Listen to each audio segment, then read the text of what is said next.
I think we've all seen the effects of social media and how that can connect people. And for me, I grew up when that was just about to set fire to the world. You know, I think in 7th and 8th grade when everybody started having a profile online, and everybody was, you know, it was all about who's your friend and who's commenting on whose page. And then it became the YouTube generation where everybody's looking at videos, everybody's making video blogs and, you know, makeup tutorials or this or that, or back to school outfit shopping. You know, everybody is kind of catching on to communicating by making videos and learning how to edit them. And I think it's fantastic because it's just a new skill set for this new generation. Back when Taylor Swift appeared at Google for a YouTube presence conversation, years before global tours sold out and long before her name became linked to NFL storylines, she shared a thought that now reframes how we view her relationships. She wasn't focused on celebrity status or chart success. Her attention was on the impact of social media. I'm telling you, she makes me so much better. Thank you for saying that. Thank you for saying that. Taylor explained how she... I have watched this one like 3 times this week because it makes me so happy, and it's got these like 5 or 6 lion cubs. Taylor described coming of age during a turning point in culture when audiences stopped being passive and began engaging.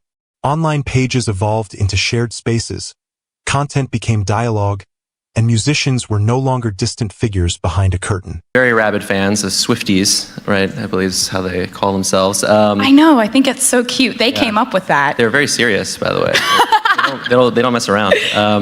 They submitted 30,000 questions to this interview, and over so many over questions. 100,000 so votes. Curious. Yeah, so we only can do a few of them, and we also have some from Google, but the biggest topic by far was songwriting, because I think that a lot of your fans have a big connection to the stories that you tell in your songs. And so let's start with that topic, and this one comes from Panda Bear Lover 13. I mean, a lot of the usernames are not meant to be read out loud, so we just have to, this is from Florida. Which comes first for you as a songwriter, the music or the lyrics? I think for me, it more comes as a general idea. And my favorite thing about songwriting is that it's so spontaneous and unpredictable what's going to hit me first. What Taylor was outlining at the time went far beyond a digital phase or online trend. It was a doorway. She explained how platforms like YouTube removed the distance between artist and audience, making communication feel direct, personal, and unfiltered. There were no publicists shaping the message. No scripted walls, just honesty, humor, vulnerability, and presence. And this is where the story connects. Years later, that same openness, her decision to show up as herself, became the reason someone from a completely different world could truly see her. Not the global superstar, not the carefully managed image, but the real person behind it all. The woman who loves her cats, loses herself in true crime shows, records late-night voice notes, and believes authenticity is the most attractive quality anyone can have. That person was Travis Kelce. People close to the situation say their relationship didn't spark in green rooms or corporate meetings. It unfolded the way modern connections often do, through visibility, familiarity, and shared online space. Travis didn't stumble into Taylor's life by accident. He understood her world because she had already invited people into it years earlier through candid interviews, casual moments, and an intentionally open digital presence. That's the real impact social media had on Taylor Swift. It didn't erase her mystique. It gave her dimension. And according to multiple sources, that same foundation is now shaping what comes next.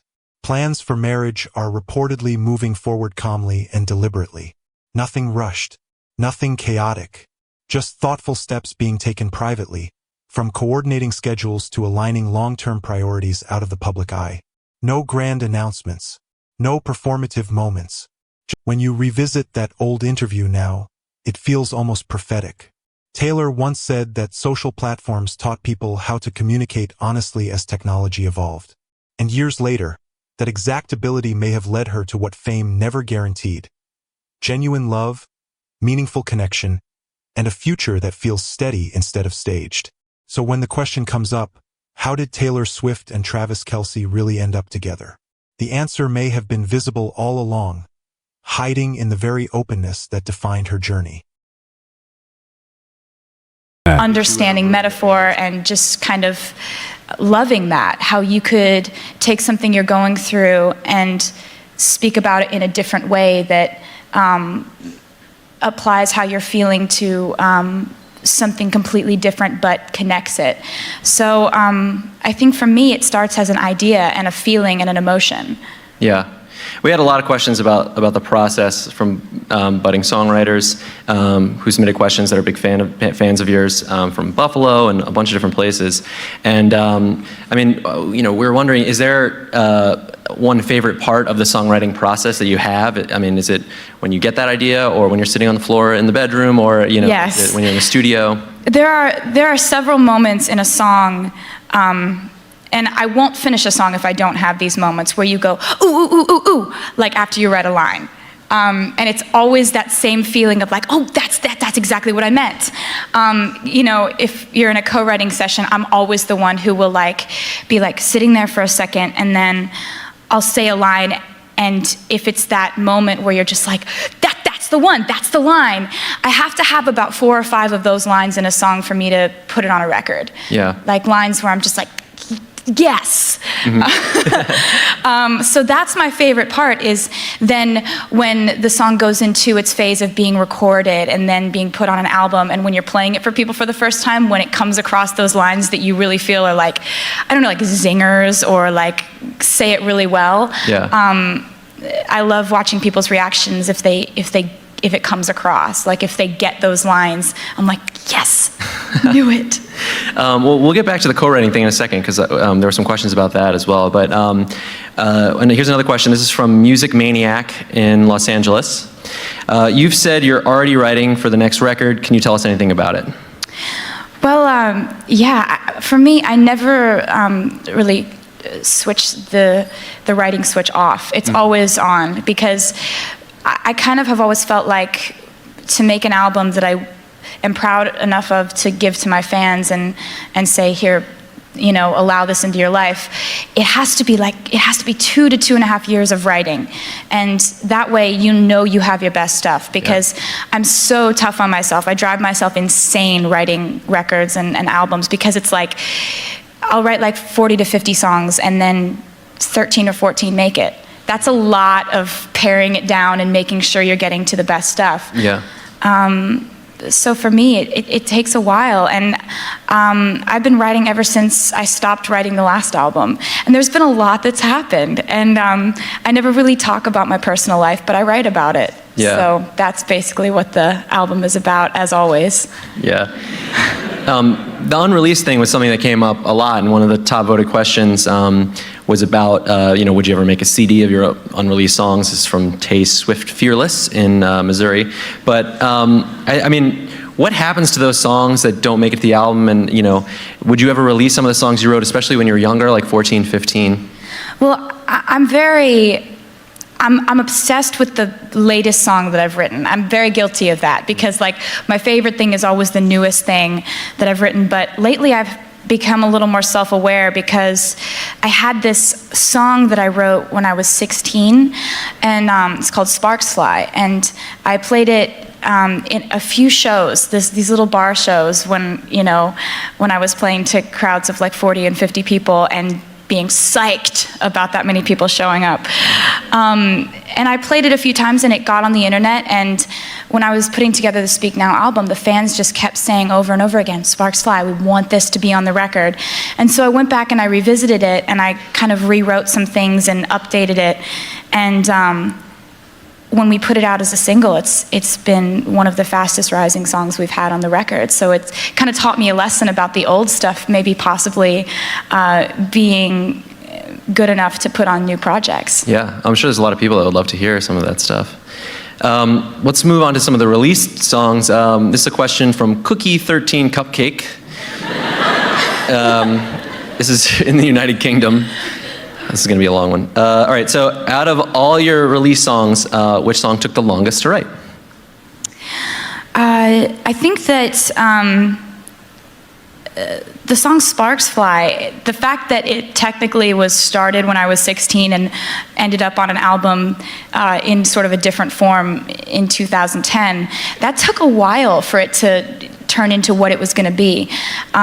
So I'd say that was probably the longest developing song that I've ever put out, because most of them, and especially having written this entire new record without any co-writers, it all happened really fast because I'm very impatient. Like, if I don't have a song finished, I'll obsess over it. I won't sleep that night, and I'll just edit constantly to the point where I can't focus on a conversation. Everyone around me is annoyed because they're like, clearly you're working on something, just finish it. That one was a long time to kind of get where it needed to be. Cool. So let's talk about that co-writer thing for a second. As you mentioned, this album was all you, as far as if we speak now. But you do often work with co-writers. And how do you decide if you're going to write a song with a co-writer or whether you're going to tackle it yourself?